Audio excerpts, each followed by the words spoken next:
My brother lied about paying the mortgage and spent my money on vacations and a gaming PC. When I confronted him, he said, "Wow, you really think so little of me? You've been against me since we were kids." I stayed silent. That was 10 months ago. This morning, he was standing outside my house in tears. My greedy brother lied about paying the mortgage and used my money to fund his luxury lifestyle. So I foreclosed the house and gave him a 30 days eviction notice. My brother has been a selfish, manipulative jerk for as long as I can remember. I don't mean just annoying sibling stuff. I mean the kind of person who would watch you fall down, laugh, and then tell everyone you tripped because you were clumsy, even if he was the one who pushed you. When we were kids, he'd eat the last slice of cake my mom specifically saved for me, and then say, "You probably ate it last night and forgot." He once deliberately forgot to feed my pet hamster when I was at camp, and then told me it must have been sick already. In middle school, he convinced my parents that I scratched up my dad's car, even though I wasn't even home at the time, but because he could fake tears and act innocent, they believed him. By the time we were in high school, I'd learned he could never be trusted. He borrowed my laptop to do homework and returned it completely wiped, claiming it just crashed on its own.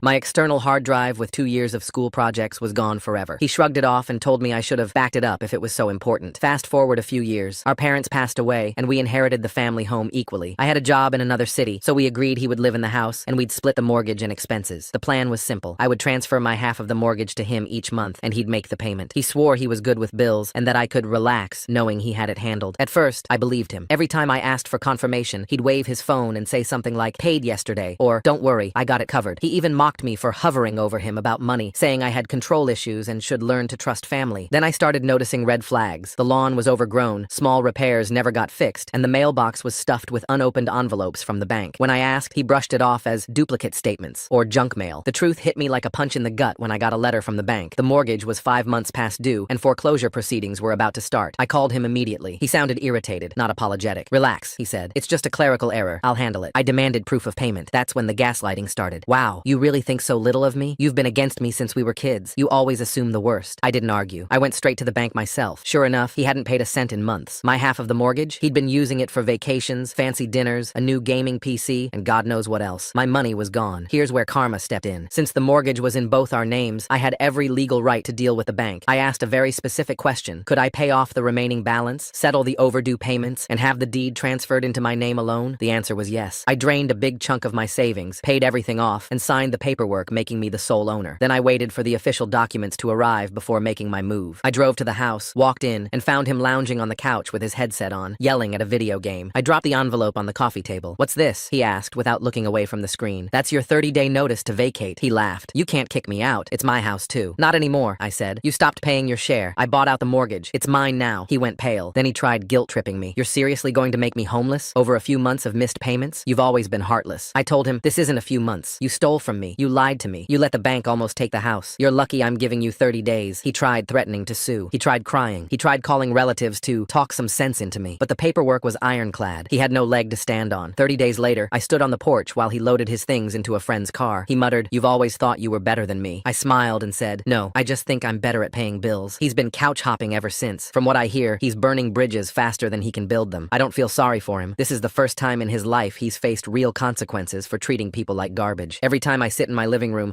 I remember the exact moment I slid that eviction notice across the table and watched his smug confidence evaporate. I thought that was the end of it. Then, last week, I got a certified letter in the mail. It was from his lawyer. My hands shook as I tore open the envelope and pulled out 3 pages of legal papers with complaint for fraudulent transfer and undue influence stamped across the top. The lawyer's name was Miranda Lawson, and she was claiming I'd stolen Derek's rightful home through manipulation during his vulnerable emotional state following parental loss. The letter demanded not only that the house ownership be reversed, but also $50,000 in punitive damages for the severe emotional distress I'd caused. I read it 3 times before the words really sank in. Derek was actually suing me after stealing my money for months. I spent the rest of that afternoon calling property lawyers, but the first 2 said they were too busy, and the third wanted a $10,000 retainer just to look at the case. Finally, I found Veronica Hayes, who specialized in sibling property disputes and could see me that same day. I drove straight to her office with a folder stuffed with every bank statement from the last 5 years, screenshots of Derek's texts promising to pay the mortgage, and all the foreclosure notices from the bank. Veronica spread everything across her conference table and studied each document carefully while I sat there sweating through my shirt. After an hour, she looked up and said this was actually one of the cleaner cases she'd seen, but warned me that lawsuits are expensive and emotionally draining. She agreed to take the case for a $5,000 retainer, which hurt, but was better than losing the house. That night, I sat at my kitchen table with my laptop and started building our defense by screenshotting every single one of Derek's Instagram posts from the last 2 years. There he was in Cancun while the mortgage mortgage went unpaid, buying a $3,000 gaming chair the same week I sent him my half of the payment, eating at fancy steakhouses and posting about living my best life. I matched each luxury purchase date to my bank transfers and realized he'd been planning this scam from the very beginning. The receipts for his new gaming setup totaled over $8,000, and every single purchase happened within days of my transfers clearing. I was still organizing evidence when I heard pounding on my front door at 11 p.m. Derek was standing on my porch screaming that I'd stolen his inheritance and that our parents would be disgusted by what I'd done. I grabbed my phone and started recording as he yelled that I was a heartless witch who'd thrown family onto the street for money. He kicked my door so hard the frame cracked and wood splinters flew onto my entryway floor. I stayed silent behind the door while he raged for 20 minutes about how he'd make sure everyone knew what kind of person I really was. The next morning, I drove to the police station with my phone and filed a report for property damage and harassment. The officer took photos of my damaged door frame and made copies of my recording while explaining that they couldn't arrest Derek without witnessing the incident themselves, but the report would create an official record. I got a case number, and later that day, Veronica called to say filing the report was exactly the right move for our case. 2 days later, another letter arrived from Derek's lawyer with a settlement offer demanding I transfer 50% ownership back to Derek, plus pay him $50,000 for emotional distress or face a lengthy court battle. Veronica actually laughed when she read it and explained they were fishing because if they had a real case, they wouldn't be offering settlements this early. We sent back a formal rejection within 24 hours. A week later, I came out to my car and found thief scratched deep into the driver's side door. I called a locksmith that afternoon who changed every lock in the house and helped me install security cameras on all corners of the property. While he worked, he mentioned he'd seen a lot of family disputes over property, and that money makes people crazy. My best friend Sarah came over that night with 2 bottles of wine and listened while I told her everything that had happened. She reminded me of the time in high school when Derek convinced our parents I'd stolen money from Mom's purse, even though he'd actually spent it on concert tickets. She pointed out that I'd been cleaning up his messes for 20 years, and maybe it was time he faced real consequences. The next week, Veronica filed our response to the lawsuit, including a counterclaim for $47,000 in missed mortgage payments, plus my legal fees. She attached 200 pages of bank records showing Derek received every payment I sent, but never once paid the mortgage with it. She said we needed to put him on the defensive and make him explain where all that money went. 3 days later, my phone started blowing up with notifications because Derek had posted on Facebook calling me a sociopathic sister who threw family out on the street for money. The post went viral in our hometown community group with over 300 shares and hundreds of comments. There's something oddly convenient about how Derek's entire history of manipulation is laid out here, almost like building a case file from day one. I wonder if the narrator really kept track of every single childhood incident, or if memory is filling in some blanks. High school acquaintances I hadn't talked to in years were messaging me, and distant relatives were calling to ask if it was true. Some people who knew Derek's history took my side, but plenty of others bought his sob story about being made homeless by his cruel sister. 2 weeks later, the discovery phase started, and Derek's lawyer sent over a massive document request demanding 5 years of my financial records. The stack of papers landed on my kitchen table with a thud that made my coffee mug jump. They wanted everything from tax returns to credit card statements to prove I could afford the mortgage buyout legitimately. My lawyer Veronica called it standard but invasive. I spent 3 straight days at my dining table surrounded by bankers' boxes and file folders, pulling together pay stubs from jobs I'd forgotten about and bank statements that showed every coffee purchase and grocery run. My fingers turned black from old printer ink and paper cuts covered my hands. Each document felt like handing over pieces of my private life to be picked apart by strangers. While I was drowning in paperwork, my phone rang with an unknown number. Tom Bradley introduced himself as Derek's current roommate and said Derek hadn't paid a cent toward rent since moving in 3 months ago. Tom sounded tired and frustrated as he explained Derek kept promising money after the lawsuit settled. He was planning to kick Derek out next week and thought I should know what I was dealing with before hanging up quickly. The court scheduled our first hearing for 3 months out, which Veronica called lightning fast for civil court. She warned me Derek's lawyer would use every delay tactic in the book to drag this out and wear me down. The legal system moved like molasses in winter, and we'd probably have several preliminary hearings before any actual trial. One afternoon, I drove past our old childhood home on Maple Street without really planning to. The new owners had painted it bright yellow, which Mom would have absolutely hated since she always said yellow houses looked like giant bananas. Standing there looking at that ugly paint job, I remembered how Mom always made excuses for Derek's behavior, and Dad just went along with whatever she said. They never made him face real consequences for anything, and maybe that's why we ended up here. Derek's deposition request arrived the next week, and reading it made my stomach turn. His lawyer wanted to question me about our parents' deaths and whether I manipulated them in their final days. They died in a car accident 5 years ago when a drunk driver ran a red light, and Derek knew bringing them up would destroy me. Veronica put her hand on my shoulder and promised this was just a tactic to make me settle out of court. Things got worse when my boss pulled me into his office and asked if everything was okay. Derek had been calling HR claiming I was involved in criminal fraud and suggesting they should investigate my expense reports from the last 3 years. My face burned with embarrassment as I had to explain the family lawsuit to my boss, who thankfully said he'd handle HR but looked concerned. A month later, later, Angela Ross from the bank agreed to provide an affidavit about Derek's payment history. She remembered me crying in her office when I discovered the foreclosure notice and wrote that in 20 years of banking, she'd rarely seen such clear financial abandonment. Her statement detailed every missed payment and every excuse Derek had given the bank. Then Derek's lawyer subpoenaed our Uncle Robert, hoping he'd testify about family dynamics. Robert called me immediately, furious about being dragged into this mess. He told me Derek had pulled the same thing with him 10 years ago, borrowing $5,000 for a business venture that never existed. Robert said he'd testify, but for me, not for Derek, and that he had receipts to prove Derek's pattern of theft. While searching for old bank documents in my closet, I found a shoebox full of childhood photos. One picture stopped me cold, showing Derek and me at Christmas when we were maybe 7 and 9. He's literally pulling a toy robot from my hands while I'm crying, and even in that old photo, you can see his smirk. Some patterns really do start early and never change. Derek's deposition happened 2 weeks later in a sterile conference room downtown. He sat there in a borrowed suit, claiming I pressured him to take my money instead of paying the mortgage directly. He said I insisted on this arrangement specifically to steal the house later. When his own lawyer showed him screenshots of his texts saying, "I got the mortgage covered, stop worrying," Derek claimed I made him send those messages. Even his lawyer shifted uncomfortably in his chair and started shuffling papers to avoid eye contact. 2 weeks after that disaster of a deposition, the judge's office sent us both certified letters ordering mediation before trial. Standard procedure, they said, to encourage settlement and reduce court backlog. Veronica sat across from me in her office, flipping through the court order while I watched pigeons fight over breadcrumbs on the windowsill outside. She tapped her pen against the desk and told me mediation meant compromise. But sometimes the best strategy was showing you won't compromise when you're completely in the right. The mediation got scheduled for next month at the courthouse downtown. I left her office and stopped at the grocery store to grab dinner stuff when I literally ran my cart into someone near the frozen foods. It was Tom, Derek's friend who'd been letting him crash at his place. He looked tired and apologized right away. Not for the cart thing, but for everything with Derek. Tom shifted his weight and told me Derek got evicted from his apartment after bringing random people over for parties and damaging the walls. He said Derek kept telling everyone he'd be rich after the lawsuit, and Tom thought Derek actually believed his own lies now. I grabbed a frozen pizza and got out of there fast. 3 days later, Veronica called me into her office again with a stack of papers that made my stomach drop. Derek's financial records had come through Discovery, and they painted an ugly picture. Page after page showed cash advances from credit cards, charges at gambling websites, luxury car rentals, expensive restaurant bills, but no steady income for 2 years straight. One credit card statement had a $3,000 charge at a Vegas casino the same week Derek claimed he was too broke to help with utilities. Veronica photocopied everything and put it in a folder marked evidence while I sat there feeling sick. That night, I couldn't sleep and kept replaying every moment I'd enabled Derek by not calling out his lies earlier. The ceiling fan wobbled as I stared at it, thinking about all the times I'd made excuses for him. My new therapist had pointed out during our session that I was trained from childhood to accept Derek's behavior as normal. She said I wasn't responsible for his choices, only for protecting myself now, but those words didn't help at 3 in the morning. I finally dozed off around 5 and woke up late for work. The parking lot at my office was mostly empty when I pulled in around 10 that morning. I noticed Derek's beat-up Honda in the visitor section, but figured maybe it just looked similar. When I got out of my car, I saw him standing by my driver's side door with something in his hand. Security cameras were recording everything as he dragged his key along the paint, leaving a deep scratch from the mirror to the tail light. He stuck a note under my windshield wiper that said, "You'll lose everything like I did," in his messy handwriting. I backed away slowly and called 911 from inside the building while watching him through the lobby windows. 2 police cars showed up within minutes and arrested him right there in the parking lot. He spent the night in jail before Tom reluctantly bailed him out the next morning, according to the police report. 3 weeks passed before the mediation date arrived, and Derek showed up 20 minutes late wearing jeans and a wrinkled t-shirt. He refused to look at me and sat slouched in his chair while his lawyer presented their demands. They wanted full ownership of the house plus $100,000 in damages for emotional distress and lost income. The mediator actually sighed out loud and rubbed her temples. When Veronica and I refused their ridiculous offer, Derek stood up so fast his chair fell over. He yelled that he'd destroy me in court before storming out and slamming the door hard enough to rattle the pictures on the wall. Veronica didn't waste any time after that mess and filed a motion to fast-track the trial due to Derek's pattern of harassment and escalating behavior. She attached the police reports, documentation of the violated restraining order, and signed statements from witnesses who saw him key my car. The judge reviewed everything and granted our request, moving the trial date from 6 months out to just 6 weeks away. Sarah came over to help me prepare for trial testimony since she'd been through a nasty divorce herself. We sat at my kitchen table going through potential questions while she played the role of Derek's lawyer attacking my character. She kept reminding me that I had the facts on my side while Derek only had manipulation tactics. We practiced for hours until I could answer hostile questions without my voice shaking or getting emotional. Later that week, I sat down and wrote a letter to my dead parents that I'd never send. I told them how their golden child turned out and explained how their refusal to hold Derek accountable led directly to this moment. My therapist said it was healthy to acknowledge my anger at them too, not just at Derek, and writing helped get it out of my system. 2 weeks before trial, Uncle Robert gave his deposition session at Veronica's office downtown. Derek's financial records read like a how-to guide for terrible life choices. Casino charges while claiming poverty is peak little brother energy. The car keying incident really takes the cake, though. Nothing says, "I deserve your house," quite like committing crimes in front of security cameras. He brought a banker's box full of evidence showing Derek's pattern of financial exploitation going back 15 years. There were copies of bounced checks Derek had written him, broken loan agreements with Derek's signature, and printed text messages where Derek threatened to ruin him if he didn't keep lending money. Veronica looked through everything with wide eyes and called it a gift to our case. The next morning, Derek's lawyer filed a motion claiming I was mentally unstable and making up evidence about the mortgage payments. He wanted my therapy records from when our parents died, saying it would prove I couldn't tell reality from fantasy. Veronica shut that down fast with her own motion, telling the judge that my mental health had nothing to do with whether Derek stole my money. The judge agreed and threw out their request in less than 5 minutes. 3 days later, we got the witness list for trial, and I couldn't believe what I was reading. Derek had gotten 2 of our old friends from high school to testify that I'd always been jealous of him and wanted everything he had. These were people who used to come to our house for dinner, who knew our family, and now they were going to lie for him in court. Veronica saw me getting upset and reminded me that character witnesses didn't matter when we had bank records showing exactly where my money went. I drove to the house that afternoon and walked through every room, looking at all the work I'd done since taking ownership. The new water heater in the basement that Derek had let rust out. The roof I'd fixed after years of his ignoring the leaks. Fresh paint on walls that had water stains from those same leaks. The new furnace he'd never serviced. The updated electrical panel he'd let spark and smoke. This house was more mine through all that work than it ever was his, just because our parents left it to both of us. That night, I saw Derek's latest Facebook post claiming I was mentally and emotionally abusing him through the legal system. He wrote paragraphs about how I was using lawyers to destroy his life over a simple misunderstanding. But this time, the comments weren't supporting him. Someone had posted screenshots of his Vegas trip from 6 months ago when he was supposedly too broke to pay bills. Pictures of him at expensive restaurants, bottle service at clubs, fancy hotel rooms. People were calling him out, asking how he afforded all that if he was so poor. The post disappeared within an hour, but screenshots were already spreading. 1 week before trial, I couldn't eat anything. My stomach was in knots and even water made me feel sick. Sarah came over with takeout I couldn't touch and stayed the night to help me get ready. She organized all my documents into labeled folders, picked out my court outfit, and made sure I had everything printed in triplicate. She kept saying Derek would finally face consequences, but I couldn't believe it. He'd slipped out of trouble our whole lives, always finding someone else to blame or some excuse that worked. Trial day 1 arrived, and I sat in the courtroom watching Derek's lawyer stand up for opening statements. He painted me as a cold, calculating sibling who took advantage of Derek's depression and confusion after our parents died. He claimed I manipulated a grieving brother out of his childhood home over a few late payments. He actually used the word predatory. Then Veronica stood up and calmly laid out the facts. Derek took $47,000 from me over 8 months. He never made a single mortgage payment. He spent my money on luxury vacations and expensive toys while the house went into foreclosure. She had receipts for everything. When I took the stand, Derek's lawyer came at me hard, demanding to know why I didn't just pay the mortgage directly if I cared so much about the house. I stayed calm and showed him the texts where Derek insisted he had it handled, where he told me to stop treating him like a child, where he promised everything was fine. The lawyer asked why I never verified the payments, and I told him I never imagined my own brother would steal from me while letting our parents' house go into foreclosure. Angela from the bank testified next, and she was perfect. 20 years working in mortgage services, and she'd never seen anything like this. She showed records proving Derek never made a single payment, despite getting my transfers every month. She had documentation showing the foreclosure was days away when I stepped in to save the house. Derek's lawyer tried to confuse her with technical questions, but she knew her job inside and out. During cross-examination, Derek's lawyer suggested I was lying about how much money I gave Derek. Veronica pulled out our evidence, bank transfer after bank transfer, with memo lines reading mortgage payment, each one matching Derek's deposits exactly. The judge actually raised an eyebrow when he saw how clear the paper trail was. Every transfer from my account matched a deposit to Derek's account within 24 hours. Day 2 of trial came, and during the lunch break, I was refilling my water bottle in the hallway when Derek appeared beside me. His lawyer was practically running toward us, but Derek leaned in close before he could reach us. He hissed that Mom would have wanted him to have the house because he was the son, the real heir, not some daughter who abandoned the family for a job. Security stepped between us before I could say anything, but at least 5 people heard him, including a court reporter who was getting coffee nearby. His lawyer grabbed Derek's arm and yanked him toward the courtroom doors, while the judge was already taking his seat for the afternoon session. 20 minutes later, Derek was on the witness stand, his hands folded like he was praying, telling the court how he'd used every penny of my money for household expenses. He claimed the roof leaked, the furnace broke, the plumbing needed fixing, all while I was living in another city. Veronica stood up with a thick folder and started pulling out papers one by one. First came the credit card statement showing $3,000 at the casino, the same week I'd sent him mortgage money. Then photos from his Instagram showing him in Vegas with bottle service at a nightclub 2 days after my transfer cleared. Derek's face went red, and he stammered that those were old photos he'd just posted late. The judge raised an eyebrow when Derek insisted the casino charges were business meetings meetings with potential investors. Veronica pulled out more receipts like she was dealing cards at a poker table. The gaming computer receipt dated 2 days after my October transfer, the price tag matching my mortgage payment exactly. The receipt for a leather jacket from some designer store I'd never heard of. Bought the same afternoon he texted me about being too broke to buy groceries. Vegas hotel confirmation for a suite at the Bellagio, booked literally the day my money hit his account. Derek kept sweating through his shirt, dark patches spreading under his arms as he tried to explain each receipt away. The computer was for work, the jacket was on sale, the Vegas trip was for a job interview that fell through. Veronica showed the court his text messages to me from those exact dates, each one claiming he was broke, desperate, barely surviving. The judge was writing notes so fast his pen was scratching across the paper like he was trying to carve the words into his desk. Derek finally gave up trying to explain and just sat there looking at his hands while Veronica stacked the evidence into neat piles on her table. Uncle Robert took the stand next, looking older than I remembered, his hands shaking slightly as he adjusted the microphone. He told the court about the restaurant Derek had convinced him to invest in 5 years ago, complete with fake business plans and forged permits. $20,000 disappeared into Derek's accounts, while Uncle Robert thought he was funding his nephew's dream. When Robert figured out the scam and confronted him, Derek threatened to tell Robert's wife about an affair from 15 years ago if he went to the police. The judge stopped writing and stared at Derek, who was slumped so low in his chair he looked like he was trying to melt into the floor. Robert's voice cracked when he described how Derek had smiled while making the threat, like destroying family was just another Tuesday for him. 2 other relatives testified by video call about similar scams, loans that were never repaid, investments that never existed, always with threats or emotional manipulation to keep them quiet. By 5 o'clock, my head was pounding and my shirt was soaked with sweat, even though the courtroom was freezing. The judge called it a day and said closing arguments would be tomorrow morning at 9 sharp. I walked to my car in the parking lot and sat there for 20 minutes, too tired to even start the engine. Veronica had texted that she was confident that the evidence was overwhelming, but I'd watched Derek wiggle out of consequences my whole life. The house key felt heavy in my pocket as I drove home, wondering if it would still be mine in 2 weeks. The next morning, Derek's lawyer stood up and started her closing argument like she was giving a eulogy at a funeral. Poor Derek had been grieving our parents, struggling with depression, barely able to function, and I'd swooped in like a vulture to steal his childhood home. She actually used the word vulture while looking right at me, suggesting I'd planned this whole thing from the day our parents died. She painted Derek as a lost soul who made some mistakes with money while drowning in grief, and me as the cold sister who abandoned the family for a career. My stomach churned as she twisted every fact, making Derek's theft sound like confusion, his lies sound like miscommunication, his threats sound like cries for help. She even suggested that I'd pressured him into the mortgage arrangement, knowing he couldn't handle money, setting him up to fail so I could take the house. Robert's testimony about that restaurant scam from 5 years ago makes me wonder how many other family members Derek has burned through over the years. The judge's pen scratching away like he's carving those words into wood suggests he's seeing the pattern too. When she finally sat down, I thought I might throw up right there in the courtroom. Veronica stood up and walked to the center of the room, carrying a single piece of paper. She read from it like she was reading a grocery list, completely calm and matter of fact. Derek received money, didn't pay the mortgage, bought luxury items, the house nearly went into foreclosure. I saved it with my own money, gave him proper notice. She held up each receipt as she mentioned it, creating a timeline on the board that showed Derek's spending spree lined up perfectly with my transfers. This isn't complicated, she said, turning to look at the judge. The defendant took money meant for mortgage payments and spent it on himself while lying about it. She pointed at the evidence table covered in receipts, bank statements, text messages, and printed emails. He committed fraud, and now he wants to be rewarded for stealing from his sister by getting the house he almost lost. The judge nodded and said he'd issue a written decision within 2 weeks, which was standard for civil cases in our county. He looked directly at Derek and then at me, warning that any harassment or contact outside legal channels would result in criminal charges. Derek's lawyer practically had to drag him out of the courtroom while he kept turning back to glare at me with pure hatred in his eyes. Sarah met me at a bar downtown and ordered us both doubles before I even sat down. She kept saying I did it, that it was over, that I'd won, but the words bounced off me like rain on glass. 20 years of Derek getting away with everything had trained me not to trust victories that came too easy. We drank until the room got fuzzy, but I still couldn't shake the feeling that Derek would find some way to turn this around. 3 days later, I went back to work, trying to pretend everything was normal, while my phone sat face up on my desk. Every email notification made my heart skip, thinking it might be Veronica, with news about the ruling. My co-workers who knew about the trial kept stopping by with coffee and supportive comments, but I could barely focus on my computer screen. The spreadsheets blurred together, while my mind replayed every moment of the trial, looking for something we'd missed, some trick Derek might pull. Tom texted me that afternoon with a screenshot of Derek's Facebook post, asking if anyone knew a good appeal lawyer who worked on contingency. Another text said Derek had been calling everyone in our extended family trying to borrow money, absolutely certain he was going to win on appeal. Tom wrote that Derek kept telling people the judge was biased, that I'd paid off witnesses, that the whole trial was rigged against him. The delusion was so complete that he'd already told people he was getting the house back, plus damages for emotional distress. The worst part was the nightmares that started right after Tom's texts. Every night, I'd wake up sweating, dreaming Derek had somehow gotten back into the house, destroying everything I'd worked to rebuild. My hands would shake as I checked all the locks, walking through each room to make sure nothing had been touched. The therapist I started seeing said these were normal trauma responses after years of Derek's lies and manipulation. She explained that my body was stuck in survival mode, always expecting the next betrayal, because that's all it had known with him. A week after the trial ended, my phone started blowing up with messages from cousins and aunts I hadn't heard from in months. Derek had posted a 40-minute video rant on Facebook, calling me every name in the book while waving court documents at the camera. He showed our parents' old photos, told made-up stories about our childhood, and claimed I'd bribed the judge with money I'd supposedly stolen from him. The video went viral in our hometown within hours, getting shared hundreds of times with people taking sides in the comments. Veronica called me immediately after watching it, her voice tight with anger as she started drafting emergency motions. She filed for contempt of court that same afternoon, along with a defamation suit for the lies Derek was spreading publicly. The judge issued an emergency order within 24 hours, demanding Derek remove all social media posts about the case immediately. The court order also banned him from making any public comments about the lawsuit or me while the case was still active. That's when Derek's lawyer filed her own motion, asking to withdraw from representing him due to what she called irreconcilable differences with her client. The judge granted it without hesitation, leaving Derek to either find new representation or represent himself in court. My phone rang 2 days later with an unknown number, and a reporter's voice asked if I wanted to comment on my brother's viral accusations. I wanted so badly to tell my side, to explain the years of theft and lies, but Veronica had warned me to stay silent. She said anything I said could be twisted and used against us, that Derek was trying to bait me into a public fight. I spent the next week cleaning out the basement to keep myself busy, trying not to think about the lies spreading online. That's when I found a cardboard box shoved behind the water heater, full of Derek's old mail he'd hidden away. Inside were dozens of past due notices, court summons for unpaid credit cards, and angry letters from people demanding their money back. One letter from a former business partner accused Derek of stealing $40,000 from their joint account. Another was from an ex-girlfriend threatening to sue him for the 10 grand he'd borrowed and never returned. I photographed every single document, creating a folder of evidence showing Derek's pattern of financial destruction went back years. The waiting period after the trial was torture, with each day feeling like a month as I waited for the judge's decision. I threw myself into repainting Derek's old room, covering the walls with fresh white paint to erase every trace of him. Sarah came over with paint samples and furniture catalogs, insisting we turn it into the home office I'd always wanted. We picked out a desk and bookshelves, acting like the victory was certain, even though my stomach churned with worry every night. 2 weeks after the trial, I was assembling the new desk when my phone rang with Veronica's number. Her voice was bright when she said the 2 words I'd been praying to hear. The judge had ruled completely in our favor, ordering Derek to pay back the stolen $47,000 plus all my legal fees. The total came to nearly $70,000, an amount that made my head spin when Veronica read it out loud. The judge's written ruling arrived the next day, and it was even more brutal than I'd expected. He called Derek's testimony wholly incredible and noted the overwhelming evidence of fraudulent behavior throughout the case. The ruling stated that Derek's claim to the house was entirely without merit and awarded me additional damages for emotional distress. Every page contained phrases like deliberate deception and pattern of manipulation that validated everything I'd been saying for months. Derek immediately tried to file an appeal, but without a lawyer, his paperwork was full of basic procedural errors. The appellate court rejected it within 3 days, sending it back with a notice about improper filing procedures. He had 30 days to refile correctly, but everyone knew his chances without legal representation were basically zero. A week later, Derek's former friend Mark called me out of the blue, his voice shaking as he described what had been happening. He said Derek had been living in his car for weeks, showing up at people's houses at all hours demanding money for his appeal. Mark told me Derek was completely convinced that I'd paid off the judge and that the whole system was rigged against him. That night, I actually slept for 8 hours straight without waking up once. The next morning, I walked through every single room of my house, touching the walls and door frames. The kitchen where Mom taught me to make her famous lasagna was mine now. The living room where Dad watched football every Sunday belonged to me. I stood in Derek's old bedroom and felt nothing but relief that he'd never sleep there again. 3 days later, a certified letter showed up requiring Derek to pay the full judgment amount within 30 days. The letter spelled out what would happen if he didn't pay, which we all knew he couldn't. They'd garnish any wages he might earn and seize any assets he might own. Of course, Derek had no job and no assets to take. The victory felt empty, knowing I'd never see a penny of that money back. A week after that, Derek filed his own appeal without a lawyer. The court clerk later told me his filing was 15 pages of crazy rambling about corruption and family betrayal. He claimed I'd bribed the judge and that the whole legal system was rigged against him. The appellate court took one look at his mess of a filing and dismissed it with prejudice. That meant he couldn't file another appeal ever again. His legal options were completely dead. 2 weeks passed before Derek completely lost it. He showed up at Uncle Robert's house at 2 in the morning, pounding on the door and screaming. Robert called me the next day and told me Derek had demanded money for being abused by the family. He kept yelling that everyone owed him for years of mistreatment. Robert had already filed a no-contact order after Derek's previous harassment. When the cops showed up, Derek was still on the porch screaming about family betrayal. They arrested him for trespassing and violating violating the protection order. This time, nobody bailed him out. Derek sat in jail for a whole week before his hearing. The judge looked at his record of harassing multiple family members and wasn't impressed. She sentenced him to 90 days with required anger management classes after release. Derek's video rant waving court documents at the camera is peak person who definitely lost their case behavior. Nothing says innocent like a 40-minute Facebook meltdown, calling your sister names while your own lawyer literally runs away from representing you. At 40 years old, Derek was finally facing real consequences for his actions. While he was locked up, I drove to the cemetery where Mom and Dad were buried. I hadn't been there since the trial started. I sat on the grass between their headstones and told them everything. How their golden boy had become a criminal who stole from family. How I'd saved their house from foreclosure. Part of me wondered if they'd be proud or horrified by what happened. Then I realized I didn't need their approval anymore. With Derek in jail, the house felt different. No angry texts waking me up at night. No surprise visits with him pounding on my door. No nasty posts about me on social media. I started having friends over for dinner again, something I hadn't done in months. My friend Sarah said I looked 10 years younger without all that stress. About a month into Derek's jail sentence, Tom called me out of nowhere. He said he needed to apologize for believing Derek's lies about me. He admitted Derek had completely fooled him with his victim act. He's a master at making himself the victim, Tom said. I should have seen it sooner. Tom told me Derek had borrowed money from him too and never paid it back. The whole family was finally seeing who Derek really was. I decided to start seeing a therapist who specialized in family trauma. She helped me understand how our parents created this whole mess. Derek was the golden child who could never do wrong. I was the responsible one who had to fix everything. She explained that breaking this pattern meant accepting I couldn't save Derek from himself. He had to want to change, and clearly he didn't. Meanwhile, Veronica filed liens against any future assets Derek might get. If he ever inherited money, won the lottery, or got any kind of legal settlement, I'd get paid first. We both knew Derek would probably never have anything worth taking, but the lien would follow him forever as a reminder of what he owed me. A week before Derek's release date, I got another letter from him at the jail. The envelope had that same angry handwriting, all sharp angles and pressed down lines that tore through the paper in places. I opened it expecting maybe an apology, or at least some sign he understood what he'd done. Instead, 3 pages of pure rage stared back at me. He wrote that I'd destroyed his life, stolen everything from him, turned everyone against him. The words got darker as they went on, promising he'd never stop fighting for what was rightfully his, that I'd pay for ruining him. I drove straight to Veronica's office and handed her the letter. She read it twice, took photos of every page, and filed them as evidence for a permanent restraining order. The hearing happened 2 days later in a small courtroom downtown. The judge reviewed Derek's arrest record, the fraud charges, the harassment, and now these threats from jail. She granted the order without hesitation. Derek couldn't come within 500 feet of me, my home, or my workplace for the next 5 years. She specifically noted his escalating pattern of harassment and complete refusal to accept legal rulings. The bailiff handed me the official paperwork, and I felt my shoulders drop with relief. That afternoon, I called a security company and scheduled an installation for the next day. The technician showed up with boxes of cameras, motion sensors, and new locks for every door. He worked for 6 hours, drilling holes and running wires through the walls. When he saw me watching nervously, he mentioned they see this all the time with family disputes. Blood doesn't mean safety, he said while mounting a camera above the front door. I had him add extra sensors to the windows and a panic button by my bed. Sarah came over that weekend to help me clear out Derek's old room. We pulled everything out of the closets, stripped the walls bare, and started fresh with primer. Behind a loose baseboard, we found a small plastic bag with what looked like old drug stuff, pipes, and little baggies with residue. I wasn't even surprised anymore, just sad thinking about all the secrets he'd kept. We painted the walls a soft gray and turned it into a guest room with new furniture from a discount store. On Derek's release day, I stayed home with all the doors locked and the security system armed. Around noon, my phone started buzzing with emails from an address I didn't recognize. The subject lines were all variations of "You know what you did" and "Karma is coming." I opened one and found pages of rambling text about justice and revenge and how I'd stolen his life. The writing style was pure Derek, same angry energy as his letters. I forwarded everything to the police, and they issued a warrant for his arrest for violating the restraining order. For 2 weeks, Derek managed to stay hidden, bouncing between different people's couches. I heard through mutual contacts that he'd show up at someone's door with a sob story, crash for a few days, then get kicked out when they found out about the warrant. His circle of enablers was finally shrinking as people learned the truth about what he'd done. Then a private investigator showed up at my door, asking questions about our parents' deaths and suggesting I had motive to steal the inheritance. The guy was sketchy, wouldn't show proper ID, kept pushing to come inside. I called Veronica immediately, and she sent him a cease and desist letter threatening harassment charges. He never came back, but it left me rattled. I found myself constantly checking locks, looking over my shoulder in parking lots, screening every call before answering. My therapist said it was hypervigilance, a normal response to prolonged threat, and promised it would fade with time and continued safety. 3 weeks later, Derek got arrested at a casino after causing a scene and refusing to leave when security asked. When they ran his ID, the warrant popped up immediately. They brought him back to face charges for violating the restraining order. The prosecutor, who dealt with Derek before, recommended 6 months in jail this time. At his sentencing, Derek decided to represent himself again, standing up in his orange jumpsuit to claim I'd orchestrated everything to steal his life. The judge listened for about 5 minutes before cutting him off. She pulled up his criminal history on her computer screen, all the charges that had piled up in just a few months. She sentenced him to 8 months with mandatory psychological evaluation. Derek started screaming that it was all a conspiracy, that the whole system was rigged against him. The bailiffs had to physically drag him out of the courtroom while he kept yelling about corruption and stolen inheritance. I drove home from the courthouse feeling lighter than I had in months. The next few weeks passed quietly while Derek sat in jail waiting to be transferred to prison. I finally felt safe enough to call contractors about the house renovations I'd been putting off. The kitchen cabinets were falling apart, and the bathroom still had that awful pink tile from the 70s. I picked out new white cabinets and gray subway tile for the backsplash. The contractors started work the following Monday, and I watched them tear out all the old stuff Derek had let rot. Each improvement made the house feel more like mine and less like the war zone it had become. The neighbors started noticing the changes, too. Mrs. Henderson from next door stopped by to say how nice the new landscaping looked. I'd planted rose bushes along the front walkway and put in fresh mulch around the trees. About a month into the renovations, Uncle Robert called me out of the blue. He said he'd been hearing things from other family members about Derek's arrest and wanted to know the real story. I told him everything from the mortgage fraud to the fake assault charges. Uncle went quiet for a long moment, then said he wasn't surprised. Turns out my cousins had been sharing their own Derek stories at a recent family dinner. Cousin Sarah mentioned the $500 Derek borrowed for a car repair that never happened. Cousin Mike talked about how Derek had told him I was stealing from our parents' estate to turn the family against me. Uncle said everyone was finally seeing the pattern they'd ignored for years. The family scapegoat was never me. It was always Derek creating drama and playing victim. 2 months later, I decided to host Thanksgiving for the first time since our parents died. Uncle came along with Sarah, Mike, and their families. We set up the dining room table with Mom's old china and Dad's carved turkey platter. Nobody mentioned Derek once during the entire meal. It was the most peaceful family gathering we'd had in years. The kids played in the backyard while the adults sat around drinking coffee and sharing normal stories about work and vacations. A week after Thanksgiving, I got a letter from the prison with Derek's inmate number on it. My hands shook a little as I opened it. The letter was different from his usual angry rants. This time he claimed he'd found clarity through the prison counseling program and wanted to make amends for everything he'd done. He wrote about taking responsibility and understanding the pain he'd caused. Every word dripped with manipulation. I recognized the same tactics he'd used our whole lives, just wrapped in therapy language now. I drove straight to Veronica's office and handed her the letter to file with the restraining order violations. She added it to the growing folder of evidence. Around Christmas, Sarah called to warn me that Derek had been calling family members from prison. He was telling everyone he'd reformed and just needed commissary money to buy basic supplies. Most of the family refused after everything that had come out, but Aunt Linda and a few others still sent small amounts. Sarah said he called her 3 times in 1 week with different sob stories each time. The pattern continued even from behind bars because he'd always find someone to manipulate. Strange how Derek's prison transformation letter uses all the right therapy words but still feels exactly like his old tricks. I wonder if he picked up that language from mandatory counseling sessions just to try a new angle on getting what he wants. 1 month later, Veronica got a call from Derek's prison therapist requesting family history for his mandatory psychological evaluation. We spent 2 days putting together documentation of his lifetime pattern of manipulation, theft, and abuse. I included the forged checks, the mortgage fraud paperwork, screenshots of his threatening texts, and written statements about incidents going back to childhood. Veronica sent everything to the therapist with a cover letter detailing the restraining order violations and false police reports. The evaluation results came back 3 weeks later. The therapist diagnosed Derek with narcissistic personality disorder and antisocial traits. The report recommended extended treatment and supervision upon release due to his high risk of reoffending. Reading those clinical terms felt like validation that his behavior wasn't just sibling rivalry, but serious psychological pathology. Around spring, I finally started dating again after avoiding it during all the chaos. On first dates, when people asked about family, I just said I had a brother I wasn't in contact with. The full story could wait until trust was built because nobody needed that drama dump over appetizers. I met someone nice through a hiking group and we started seeing each other regularly. As Derek's release date got closer, Veronica filed to extend the restraining order preemptively. She cited his continued attempts to contact me from prison and included the psychological evaluation showing his personality disorders. The judge granted the extension for another 5 years without even holding a hearing. Derek's release day finally arrived 8 months after his sentencing. He got transferred to a halfway house with strict supervision requirements, including no internet access and mandatory therapy. Within 3 hours of arriving, the halfway house called Veronica to report that Derek had been caught trying to use their office computer to create fake social media accounts. His supervision got extended immediately, and they banned him from all computers in the facility. 2 weeks later, the halfway house supervisor called Veronica to report that Derek had been telling other residents I was some millionaire who'd stolen his fortune and left him homeless. The other residents started questioning his story when the details kept changing. First, I was his evil sister who inherited everything. Then, I was his ex-wife who took him for millions. Then, I was his business partner who embezzled from their company. When they confronted him about the contradictions, he shoved one guy into a wall and had to be restrained by staff. They transferred him to a more restrictive facility that same day, one with higher security and less freedom. I was grabbing coffee downtown 3 weeks later when I literally bumped into Tom coming out of the same shop. He looked healthier than the last time I'd seen him at the courthouse, had gained some weight back and his eyes were clearer. We sat at a corner table and he told me Derek had tried calling him from the halfway house multiple times, but he never accepted the calls. I learned my lesson, he said, stirring sugar into his coffee. Some people don't want help, they want victims. We talked for maybe 10 minutes before going our separate ways, but it felt good knowing at least one person had broken free from Derek's manipulation. The 1-year anniversary of winning the lawsuit came and went without fanfare. I'd kept the house, built a real support system with actual friends who weren't just Derek's flying monkeys, and found something resembling peace. But I still checked the security cameras every morning and kept Veronica on retainer just in case. Some victories come with permanent vigilance, and I'd accepted that as the price of freedom from Derek's chaos. Uncle Robert forwarded me an email 6 weeks later that Derek had somehow sent from the facility's counselor's computer during a therapy session. Derek was asking for family mediation to heal old wounds and move forward together. Robert hadn't responded, but wanted me aware in case Derek found other ways to reach out. The manipulation never stopped. It just changed forms like a virus adapting to new conditions. I documented everything, forwarded it to Veronica, and went back to pruning my tomato plants. 6 months passed quietly until I was out front gardening when my neighbor walked over and mentioned she'd seen someone matching Derek's description driving slowly past my house the previous evening. I pulled up the security footage, and there he was, clear as day, cruising by in some beat-up sedan and staring at my house. The restraining order was still active, and this was a clear violation. I downloaded the footage, filed another police report, and this time I wasn't scared or angry, just tired of the whole endless cycle. The cops picked him up 2 days later at a gas station near the supervised housing where he was supposed to be living. This time, he didn't fight it, just pleaded guilty to avoid trial, and accepted another year of probation with GPS ankle monitoring. The judge warned him that any further violations would result in actual prison time, not just probation extensions. Derek was effectively trapped in a cycle of his own making, each violation extending his supervision, each extension giving him more opportunities to violate again. I started volunteering at a domestic violence shelter downtown, sharing my story of financial abuse and family manipulation during their support groups. So many survivors had their own Derek in their lives, someone who felt entitled to everything while contributing nothing, someone who turned family into weapons and love into leverage. It helped knowing I wasn't alone, and that maybe my experience could help others recognize the patterns before they lost everything. Another year passed peacefully with Derek monitored and unable to come near me or contact me. Through the family grapevine, I heard he was working minimum wage at a warehouse and living in supervised housing permanently now. For someone who'd felt entitled to everything I'd worked for, having to actually work for barely anything was probably the perfect justice. Sarah came by while I was repainting the front door, the same door Derek had kicked in during one of his tantrums years ago. "Remember when he broke this?" she asked, running her hand over the fresh paint. I did remember, but the memory didn't make my chest tight anymore. The house had been reclaimed inch by inch, transformed from a battlefield into an actual home through patience and persistence and a lot of fresh paint. Standing in my kitchen on a quiet Sunday morning 2.5 years after that first lawyer's letter, I realized the war was truly over. Derek was permanently restricted from my life by court order and GPS monitoring. The house was completely mine, and I'd built something he never could, which was genuine stability. His latest supervised housing report that Veronica had obtained showed he was still blaming others for his situation, still claiming victimhood, still refusing any accountability for his choices. But that was his burden now, not mine. I poured my coffee into Mom's favorite mug that I'd found in a box in the attic, looked out at the garden I'd planted where hers used to be, and felt something I hadn't felt in years, which was complete ownership of my life. The house wasn't just legally mine anymore. It was emotionally mine too, freed from the shadow of Derek's chaos and lies. Some battles don't end with dramatic confrontations or perfect revenge. They end with quiet survival and the simple act of outlasting the person trying to destroy you. I'd survived. I'd outlasted him. And now I could finally just live. Well, folks, that's been quite the ride, hasn't it? Appreciate you letting me crack wise while we watch this whole thing unfold. Like the video, it helps more than you think.